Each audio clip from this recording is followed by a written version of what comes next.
Green Tech, Legal Tech, Femtech, EdTech. Êtes-vous familier avec la Deep Tech ? Quand on est chercheur dans le public, lancer une start-up à partir de ses travaux de recherche a désormais un nom. C'est tout simplement cela la Deep Tech. Des femmes et des hommes qui, un jour, ont eu le déclic et se sont dit « pourquoi pas moi ?» Élodie Chabrol, qui a elle-même été chercheuse, est allée à leur rencontre. Voici leurs histoires. Le Déclic, un podcast signé The Meta News, le journal des chercheurs. Pauline Evenot est une ancienne chercheuse qui, après une école d'ingénieur à Marseille, une thèse à Paris à l'IRCAM et un postdoc à Montréal à McGill, a monté sa start-up qui crée des becs de saxophone personnalisés. Sa start-up, c'est SEOS, pour Shape Your Own Sound. Et elle va nous raconter aujourd'hui son aventure. Bonjour Pauline, je suis ravie de t'avoir au micro aujourd'hui. Comment ça va ? Ça va bien, merci. Alors, j'ai rappelé rapidement ton parcours et la question que je me pose, c'est est-ce que l'entrepreneuriat, pour toi, ça a toujours été quelque chose auquel tu pensais ou c'est venu comme ça à un moment pendant ton parcours ? Oui, pas du tout en fait. J'y pensais pas du tout. En fait, moi, je suis issue d'une famille de profs et mon but c'était plutôt de continuer dans la recherche académique. Donc ça s'est fait vraiment par hasard en fait. À la fin de mon postdoc de McGill, je devais faire un autre postdoc au Mexique. Et puis finalement, il a fallu que je rentre à Paris. Je me suis retrouvée à Paris et puis j'avais pas de boulot, quoi. Et je me suis dit, tiens, cette idée qui s'était développée dans ma tête à la suite de mon postdoc a commencé à me tourner un peu dans la tête. Et je me suis dit, tiens, est-ce que je me lancerais pas ?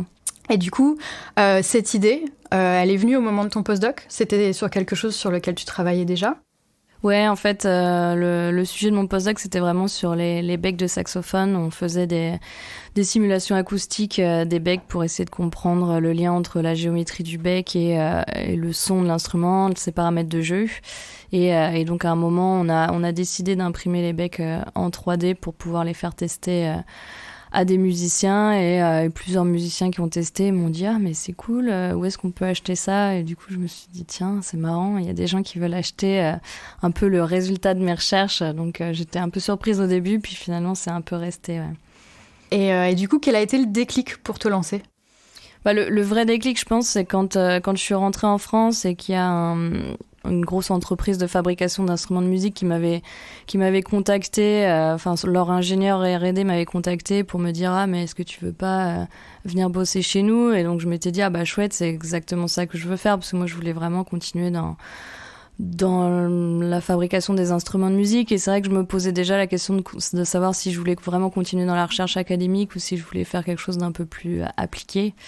Et puis, bon, finalement, la direction de cette entreprise a dit qu'elle n'avait pas d'argent à mettre dans la recherche.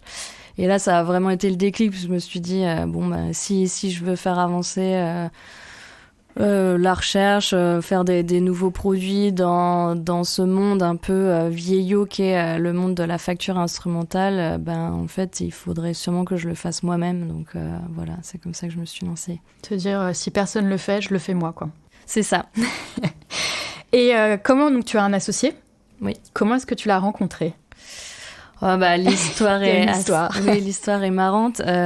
Sur un bon quiproquo, en fait, quand j'ai commencé à me lancer, je suis rentrée en France en 2014 et j'ai commencé à faire mon étude de marché, à aller voir des saxophonistes et vraiment leur poser plein de questions, essayer de comprendre quels étaient leurs problèmes et comment moi je pouvais les aider. Et il y a un de ces saxophonistes qui me dit « Ah, mais j'ai un de mes élèves qui travaille à l'IRCAM, tu devrais aller le voir. » Et donc je contacte Maxime et donc on prend rendez-vous, je vais le voir à l'IRCAM. Puis là, je commence à lui poser des questions sur sa pratique du saxophone. Et là, il me dit « Ah, mais moi, je fais pas de saxophone, je suis pianiste. » Donc voilà, c'était drôle, mais parce qu'en fait, il était dans un atelier de jazz avec ce prof, donc il y avait plusieurs instruments. Mais bon, du coup, c'était la bonne occasion, parce que donc vu que j'étais là, je fais mais sinon, tu fais sur quoi ta thèse, c'est quoi ton sujet ? Et donc, il travaillait sur la perception sonore, sur comment les gens décrivent des sons. En fait, ils essayaient de construire une sorte de dictionnaire à la SNCF pour pouvoir un peu discuter plus facilement entre, par exemple, les designers sonores, les gens du marketing, les gens d'autres pôles. Personne n'a vraiment le vocabulaire pour pouvoir échanger quand on veut faire un son, quand on parle d'un son. Et donc, il travaillait là-dessus et je me suis dit, mais c'est super intéressant parce que moi, c'est vraiment ce que je fais aussi avec mes becs, parce que nous, ce qu'on essaye, c'est pareil, c'est de traduire les besoins du musicien, comprendre ce qu'il recherche, comment il va l'exprimer et traduire tout ça en une géométrie de bec qui va lui permettre d'obtenir le son qu'il recherche. Donc voilà, sur le coup, ça s'est arrêté là. Il m'a donné pas mal de trucs à lire, c'était intéressant. Et puis finalement, quelques temps après, fin 2015, j'avais gagné le concours iLab. Et donc j'avais de l'argent enfin pour pouvoir un peu investir dans des projets, et donc je voulais travailler plus finement sur mes études psychoacoustiques, et donc je suis retournée à l'IRCAM pour voir si je pouvais pas faire une presta avec eux là-dessus. Et puis finalement Maxime était encore là et il finissait sa thèse, et donc on a pas mal discuté et finalement c'est là qu'on a décidé de s'associer. Et avant, ça avait été un petit peu la croix à la bannière, t'avais cherché un associé justement? Ouais. C'est arrivé après plusieurs mois d'essais, de meet-up, oui. Tu me racontes un peu? Ça a été un peu compliqué. En fait, quand on se lance et qu'on va voir tout de suite, quand je me suis lancée, je suis allée voir les incubateurs et globalement, tout le monde me dit « Ah non, mais Pauline, tu peux pas monter une boîte toute seule, il te faut un associé. » Et puis globalement, la règle, c'est un peu, il faut un associé qui est complémentaire. Donc vu que moi, j'étais plutôt tech, il me fallait quelqu'un un peu plus business. Donc j'ai pas mal cherché. Je suis allée, dans des meet-up. J'ai fait plein de soirées, plein de déj, des trucs. Mais bon, voilà, les becs de saxophone, globalement, c'était pas non plus le grand rêve pour les gens qui sortaient d'école de commerce, quoi. Ils voyaient pas trop le marché. Donc voilà, ça a été compliqué. Pendant 6 mois, j'ai un peu galéré à essayer d'absolument trouver un associé, et finalement, je me suis dit, c'est pas grave, je vais le faire toute seule quand même, il n'y a pas de raison. Et donc voilà, j'ai continué à travailler pendant 1 an et demi toute seule. Et puis après, quand Maxime a fini sa thèse, un peu autour de début 2016, on s'est associés, on a créé la boîte en août 2016 ensemble. D'accord. Et du coup, quel a été le plus gros challenge que vous avez eu tous les deux, ou toi au tout départ, toute seule?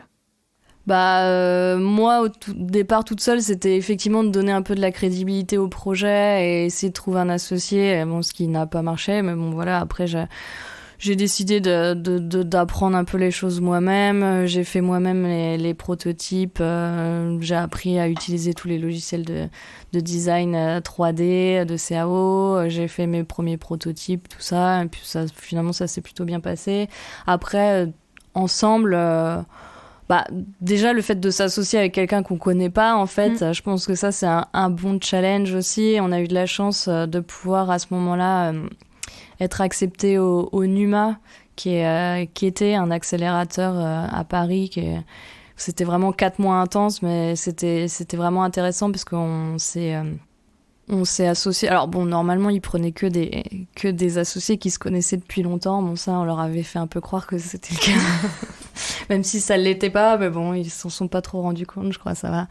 Et donc, on a pu vraiment apprendre à travailler ensemble, apprendre ce qu'était que créer une entreprise, s'organiser, avoir un peu des défis, avoir des gens qui sont toujours là, à nous donner des objectifs et à vérifier qu'on fait bien les choses comme il faut. Donc, c'était intéressant. Alors effectivement, tu as eu des challenges. Si c'était à refaire, si tu avais une chose à refaire, qu'est-ce que tu referais différemment ? Globalement, je trouve que même si en fait j'ai l'impression que je débarquais un peu de nulle part, parce que moi je connaissais pas tellement d'entrepreneurs, j'avais pas vraiment ça dans le sang comme peuvent l'avoir certains, j'avais pas fait une école de commerce. Je trouve que en appliquant la démarche scientifique un peu à la création de l'entreprise, on a réussi à faire quelque chose de bien, et j'ai l'impression qu'on n'a pas fait trop d'erreurs, ou de toute façon il y en a toujours, mais qu'en tout cas on a utilisé ces erreurs pour rebondir et pour prendre des meilleures décisions. Le seul truc que je changerais vraiment, c'est plus la confiance en moi, en nous avec Maxime. Disons que comme justement on n'avait pas fait d'école de commerce, on avait un peu ce syndrome de l'imposteur sur tous les sujets un peu commerciaux, marketing. Et pendant plusieurs mois voire années, on pensait qu'on était nuls en fait, alors que bon finalement on avait quand même déjà monté une boîte, on avait déjà des artistes super connus qui jouaient les becs. Ça marchait plutôt bien, mais on était dans une période un peu stagnante. C'est toujours le problème, hein, je pense, dans les boîtes. Il y a toujours un moment où ça décolle vite au début, puis après il y a une période de doute un peu. Et pendant cette période-là, il aurait juste fallu qu'on ait confiance en nous et qu'on assume un peu notre position de leader et de se dire que nos idées en marketing, elles étaient bonnes pour juste avancer plus vite et pas se remettre en question tout le temps pour des trucs qui en valaient pas forcément la peine. Et donc tu en vis aujourd'hui ? Ben oui. On a créé la boîte en 2016. On a levé des fonds en l'été 2017. Donc là, on a pu embaucher des gens et se payer des salaires. Et puis, depuis l'été 2019, on est rentable. Ce qui est assez rapide au final. Ouais, c'est assez rapide. Mais il y a pas vraiment de chiffres. Mais c'est vrai que généralement, quand tu lèves des fonds, tu les dépenses, mais t'es pas toujours rentable tout de suite, quoi. Donc, nous, après, on a essayé de chercher à avoir un modèle rentable pour pouvoir s'autofinancer rapidement aussi. Et vous êtes combien là actuellement ? Là, on est 11 salariés. Et quels sont les futurs projets, donc soit de SIOS, soit de toi, Pauline Quels sont-ils ? Là, on vient de sortir les becs de clarinette depuis janvier. Donc là, on est à fond pour essayer de développer ce produit pour avoir plus d'artistes, le vendre plus. Et puis, on est déjà en train de travailler sur de la R&D, sur de nouveaux produits, mais c'est secret. D'accord, on va pas en parler alors. Est-ce que tu aurais un mot de la fin ou un conseil à donner aux gens qui peut-être pensent à se lancer, mais qui savent pas encore ou qui sont pas très sûrs ? Si on parle aux docteurs ou aux chercheurs en général, je pense que mon conseil, c'est vraiment de se dire que d'être chercheur, c'est en fait une bonne qualification pour monter une boîte, parce que je trouve qu'il y a beaucoup de parallèles entre créer une entreprise et la recherche en général. On passe beaucoup de temps dans la recherche à chercher de l'argent, ce qu'on fait aussi dans une entreprise. Il y a j'en parlais un peu tout à l'heure, il y a toute cette démarche scientifique qui est assez intéressante. Nous, en tout cas, c'est comme ça qu'on a développé SIOS. C'est vraiment à chaque fois en posant beaucoup de questions, en faisant un peu, on a une hypothèse comme dans la recherche, on fait des tests pour voir si elle est validée ou pas, et puis on continue et avec les résultats qu'on a, on prend des décisions et puis on itère comme ça. Et ça, je trouve que c'est une démarche. En tout cas, chez nous, ça a vraiment bien fonctionné.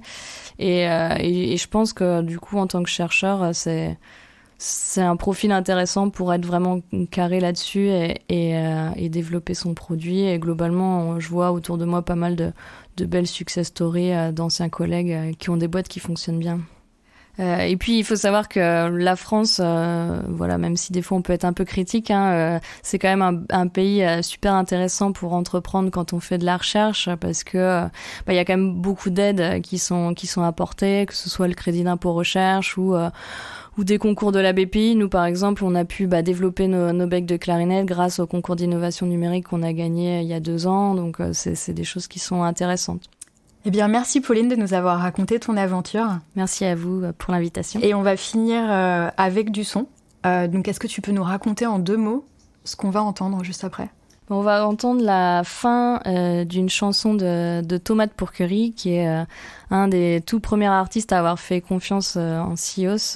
Je l'ai rencontré fin 2015, donc la boîte était même pas encore créée. Et tout de suite, il a vraiment été conquis par les becs. Et puis voilà, Thomas, c'est un bon ami qui est victoire du jazz 2014 et 2017. Donc si vous connaissez pas, en tout cas, ça vaut le coup d'écouter son album.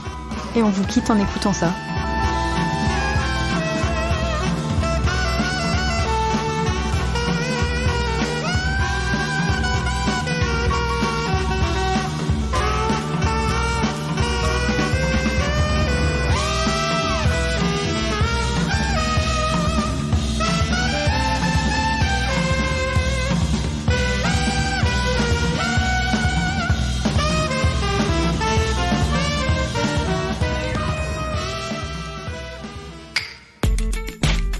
Ce podcast a été réalisé par The Meta News en partenariat avec BPI France dans les studios de Chez Jean Productions.